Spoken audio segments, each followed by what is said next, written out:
مجھے کسی نے بلایا اپنے گھر، آپ آ کے ذرا ہمارے گھر مہندی کا پروگرام ہے، آپ آ کر گا دیں. میرا کوئی دوست تھا بہت. اب میں میوزک چھوڑ رہا تھا، بالکل اس وقت میرا دل نہیں تھا میوزک میں، چھوڑ ہی رہا تھا. تو میں نے کیا کیا کہ یار اس نے بلا تو رہا ہے یہ، تو میں ایسے کرتا ہوں کہ میں شلوار قمیض اور ٹوپی پہن کے چلا گیا. یہ تھوڑی سی شرم کھائے گا یہ، اور مجھے اب تو نہیں کہے گا کہ گانا گاؤ. جب میں اس کے گھر کے قریب پہنچا تو مجھے اندر سے گانے کی آواز آئی. امجد بھائی اندر سے گانے کی آواز آ رہی. وہ میرا کوئی فیوریٹ، بہت فیوریٹ سنگر ہے، میں نام نہیں بتاؤں گا اس کا. وہ گا رہے تھے جن کو میں سنا کرتا تھا جب میں چھوٹا تھا. تو میں باہر ہی رک گیا، اور میں بات کر رہا ہوں، میں خود بھی 36-37 کا تھا اس وقت. تو میرا جو سینئر، میرے بھی سینئر، میں سے 7-8 سال سینئر، اور میں سن رہا، مجھے اتنا مزہ آ رہا جیسے ایک بچے کو مزہ نہیں آتا کہ یار میں اپنے فیوریٹ کی آواز سن رہا ہوں. اور میں سنتا رہا. پھر میں نے کہا نہیں، I also want to see him. So I went inside to look at him, and I kept on looking at him, and I was like really sitting at the back. Then suddenly these guys saw me.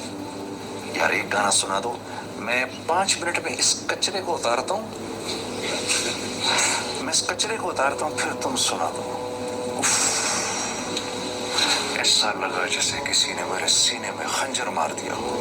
کچرا یہ ہمارے ملک کا super star تھا، آج پرانا ہو گیا، اس کی قیمت گھٹ گئی. تو یہ کیا ہو گیا؟ کچرا ہو گیا. ایک دم مجھے خیال آیا، تم 2 سال اور گاؤ، پھر اسی طرح تم اسٹیج پر کھڑے ہو گئے، ایک نوجوان گانے والا آ رہا ہوگا اور ساتھ والا اس کو کیا کہہ رہا ہوگا؟ میں کس کو اتار رہا ہوں؟ کچرے کو بھی اتارتا ہوں. یہ اس دنیا کی حقیقت ہے، اس شہرت کی حقیقت جس کے پیچھے تم اور میں دیوانے ہوئے ہوئے. کچرا میں آج تک نہیں بھولتا.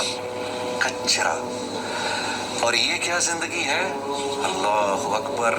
اسٹیج کے ناچنے والوں کو اللہ نے نبی کے ممبر پر بٹھا دیا. ہاں، یہ وہ عزت ہے میرے دوستو، یہ وہ نسبت ہے. ابھی بھی میں کہہ رہا ہوں اپنے دل کی آنکھوں کو کھولو، سر کی آنکھ سے نہ دیکھو، یہ تو دھوکہ دیتی ہے. ہاں، ہماری کوئی اوقات ہے؟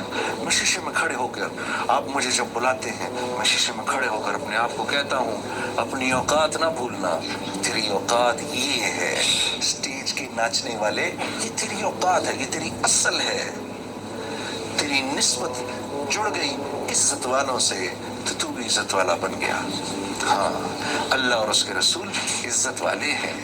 ہاں، صحابہ کرام دیکھو کیا تھے. ہاں جی، کوئی ان پر حکومت کرنے کو تیار نہیں تھا، انہوں نے نسبت جوڑی. بلال حبشی رضی اللہ تعالی عنہ، ان کے باپ کے نام کے بعد ان کے دادے کا نام کسی کو نہیں آتا. اللہ کے نبی سے نسبت جوڑی. اللہ کے نبی کیا فرما رہے ہیں صلی اللہ علیہ وسلم؟ اے بلال، جنت میں تیرے قدموں کی مجھے آواز آئی، تو کون سا ایسا عمل کرتا ہے؟ اور ادھر دیکھو، وہ ابو جہل کو دیکھو، وہ عرب تھا، سردار، اور بنی مخزوم کا سردار، اور قریش کے جرگے کی صدارت کرتا تھا. لوگ اس کو ابو الحکم کہتے تھے. 21 سال کی عمر کوئی عمر ہوتی ہے؟ قریش کے جرگے کی سرداری کرتا تھا. نسبت نہیں جوڑی محمد صلی اللہ علیہ وسلم نے کے ساتھ. میرے دوستو اتنا ذلیل ہوا، آج مذاق میں بھی کوئی کسی کو ابو جہل نہیں کہہ سکتا.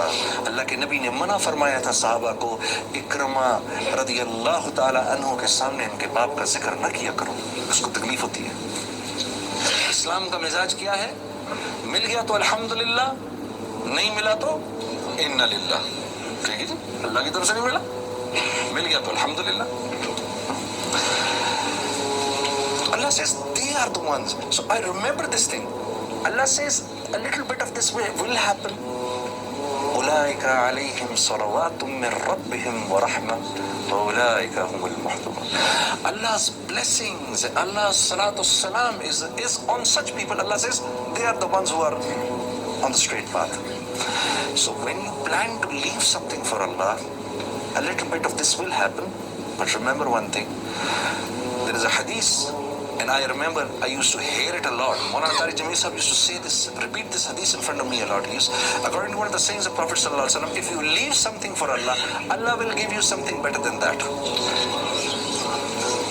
better than that. You know, when I was leaving singing, I used to say, oh, maybe, Allah is Razik, so maybe I'll be rewarded from somewhere. Inshallah, mujhe کھانا پینا تو کہیں نہ کہیں سے مل ہی جائے گا. لیکن جو میرا ایک نقصان ہوگا وہ یہ ہوگا کہ میں اب گاؤں گا کیسے؟ میری آواز کون سنے گا جو اللہ نے مجھے دی ہے؟ ہاں جی، میری آواز کون سنے گا؟ لیکن تھوڑے عرصے کے بعد کیا ہوا، ہم نے نعت پڑھنی شروع کر دی. تو گانا تو ہم 40-45 سال کی عمر تک گاتے، نعت اب جب تک زندہ ہیں گا سکتے ہیں. ہاں جی، جب ہم گانا گاتے تھے تو صرف اردو زبان کے لوگ سنتے تھے. اب نعت تو بنگلہ میں بھی سناتے ہیں، نعت انگریزی میں بھی سناتے ہیں، نعت عربی میں بھی سناتے ہیں. ٹھیک ہے جی. اور لوگ ہمارے سامنے پہلے بھی ہوتے تھے، تو یہ دیکھو لوگ تو ابھی بھی بیٹھے ہیں سامنے. اللہ نے واپس کر دیا، لے لو. ہاں جی، وہ آپ چھینا نہیں کچھ. یہ مائک پہلے بھی ہمارے منہ کے سامنے ہوتا تھا، یہ دیکھو یہ مائک ابھی بھی ہمارے منہ کے سامنے لگا ہے. ہاں جی، چھینا نہیں، ڈیویڈنڈ کے ساتھ واپس کر دیا. ہاں جی، ہاں اللہ تو بڑے قدردان ہے. پہلے سے زیادہ عزت. پہلے تو شہرت تھی، وقتی شہرت. پہلے تو وقتی شہرت تھی. اوہو، ایک چھوٹی سی آخری بات کہوں گا. Remember one thing, my dear brothers.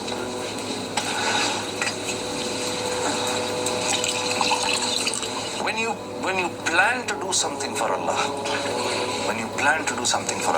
if you plan to leave something for Allah, oh Allah, this is something which is not recommended. I know you don't like it. I'm going to leave it. When you plan to leave it, and you plan that, I am going to be obedient to Allah, Allah says himself, وَلَنَبْلُوَنَّكُمْ بِشَيْءٍ مِّنَ الْخَوْفِ. I will send a little bit of fear to you, but bishay, very little fear will come. What is going to happen? A little fear will come. If you're still associated with your elders, if you're still going out in the path of Allah, if still you're praising Allah, and if still you're praising the Prophet of Allah, you will be able to overcome this.